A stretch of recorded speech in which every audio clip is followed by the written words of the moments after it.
Hello বন্ধুরা, welcome back to our channel to a brand new blog today. প্রথমেই সবাইকে জানাই a very happy new year. সবার এই বছরটা ভীষণ ভীষণ ভালো কাটুক। আজকে আমি তোমাদের সাথে শেয়ার করব কিভাবে মাইক্রো ওভেন ছাড়া বা কোনো ওটিজি ছাড়া বাড়িতেই গ্যাস ওভেনে পিৎজা বানানো যায়। কোয়ালিটির অ্যাক্টিভ ড্রাই ইস্ট আমি এখানে ইউজ করছি, আর ইস্টটাকে অ্যাক্টিভেট করার জন্য আমি এখানে একটু জল গরম করে নিচ্ছি। জলটা গরম হয়ে গেছে, আমি এখানে সামান্য একটু জল দিচ্ছি আর তার মধ্যে ইস্টটা দিয়ে দিচ্ছি। ইস্ট এখানে দেখতেই পাচ্ছ অ্যাক্টিভেট হয়ে গেছে ভালোভাবে। আমি এটাকে মিক্স করে নেব।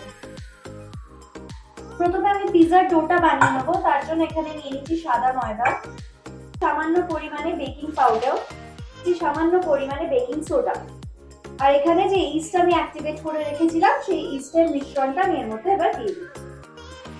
ডোটার মধ্যে আমি সামান্য পরিমাণ নুন অ্যাড করে দিলাম। এবারে আমি একটু সামান্য পরিমাণে তেল নিয়ে নিচ্ছি আর ডোটার গায়ে মাখিয়ে দিচ্ছি।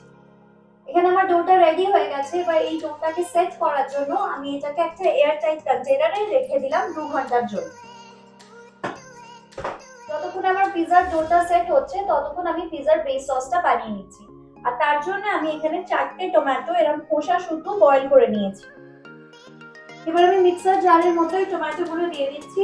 তার সাথে দিয়ে দিচ্ছি আমি গোটা কত শুকনো লঙ্কা এবং 2 থেকে 3 কোয়া রসুন। এটাকে আমি ভালো করে ব্লেন্ড করে নেব। পিৎজা সসটা বানানোর জন্য আমি এখানে কড়াইতে সাদা তেল নিয়ে নিলাম। তেলটা গরম হয়ে গেছে, আমি এর মধ্যে এই রসুন কুচিগুলো দিয়ে দিলাম।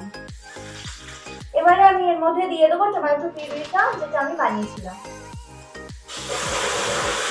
এখানে নুন অ্যাড করে দিচ্ছি পরিমাণ মতো। তার সাথে আমি এখানে অ্যাড করছি অরিগ্যানো। পিৎজার যে বেস সসটা সেটা কিন্তু এখন একদম রেডি। এবার আমি এখানে পিৎজার টপিংসে যা দেবো সেটার ম্যারিনেশনটা রেডি করছি। এখানে আমি আজকে আমার পিৎজায় দিচ্ছি প্রন আর এই চিকেন। প্রন আর চিকেনটাকে ম্যারিনেট করার জন্য আমি এখানে প্রথমেই নিয়ে নিচ্ছি টক দই। টক দইয়ের সাথে এখানে আমি শুধু একটু রসুন বেটে নিচ্ছি, এই রসুন বাটাটাও দিয়ে দিলাম। অ্যাড করলাম হলুদ গুঁড়ো, একটুখানি রেড চিলি পাউডার অ্যাড করছি, পরিমাণ মতো নুন আর সাদা তেল। এবার এই ম্যারিনেশনটা আমি প্রন আর চিকেনের মধ্যে অ্যাড করে দিলাম। 10 মিনিট ম্যারিনেশনে রাখবো, তারপর এটাকে কষিয়ে নেব। যে চিকেন আর প্রনটাকে ম্যারিনেট করে রেখেছিলাম সেটা ম্যারিনেশন হয়ে গেছে। এবার আমি এটাকে ভালো করে কষিয়ে নিচ্ছি। পিৎজার ডোটা রেডি হয়ে গেছে। এবার আমি ডোটাকে দুটো ভাগে ভাগ করে নিয়েছি। দুটো পিৎজা রেডি করব বলে, আর দুটো পিৎজা কিন্তু আমি দু রকম ভাবে করব, আর দুটোই আমি তোমাদের সাথে শেয়ার করব। এই বেসটাকে রেডি করে নিচ্ছি, বড় করে বেলে নিচ্ছি।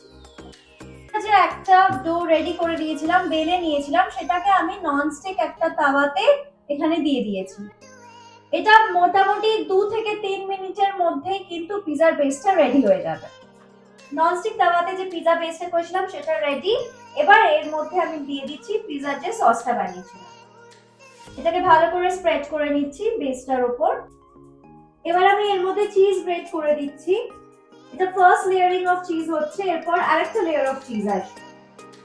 এর মধ্যে এবার আমি টপিংস গুলো দিয়ে দিচ্ছি। প্রথমেই দিয়ে দিচ্ছি সুইট কর্ন। এখানে যে প্রন আর চিকেনটাকে আমি রেডি করে নিয়েছিলাম সেটা অ্যাড করে দিচ্ছি।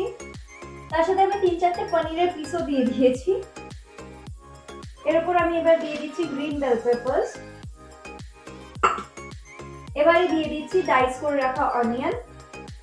এবার আমি অ্যাড করছি একটু চিলি ফ্লেক্স, তারপরে যাচ্ছে অরিগ্যানো। এবার এর মধ্যে ফাইনাল লেয়ার অফ চিজ যাচ্ছে। আমি ফার্স্টে কিছুটা গ্রেটেড চিজ দিয়েছি, এবার আমি অ্যাড করে দিচ্ছি মোজারেলা চিজ। এটা হলো আমার ফার্স্ট পিৎজা, যেটা আমার অলরেডি ডেকোরেট করা হয়ে গেছে। এবার এটাকে আমি তাওয়াতে দিয়ে দিচ্ছি। এই পিৎজাটা আমি তাওয়াতে করব। এবার এই পিৎজাটাকে আমি 5 থেকে 10 মিনিট ঢেকে রেখে দেবো, তারপরে আমি এটার ফাইনাল লুক তোমাদের সাথে শেয়ার করব। সেকেন্ড যে পিৎজাটা বানিয়েছি সেটা কিন্তু একদম সেম ভাবেই আমি ডেকোরেট করেছি, শুধু এটার মধ্যে একটাই ডিফারেন্স হলো যে আগের পিৎজাটার বেসটা আমি প্রথমে তাওয়াতে সেঁকে নিয়েছিলাম। এখানে এটা ডিরেক্টলি সবকিছু দেওয়ার পর গ্যাসেতে বেক হবে। সেটার জন্য আমি এখানে একটা বেকিং ট্রে নিয়ে নিয়েছি, তার মধ্যে একটা বাটার পেপার দিয়ে দিয়েছি। এবার আমি পিৎজাটা দিয়ে দেবো। এই পিৎজাটা করার জন্য আমি এখানে প্রথমে একটা বড় কড়াই নিয়ে নিয়েছি, তার উপর এরকম একটা স্ট্যান্ড রেখেছি, আর তার উপর আমার চলে যাচ্ছে আমার পিৎজার বেকিং ট্রে। আর এটাকেও আমি কভার করে বেক হতে দেবো।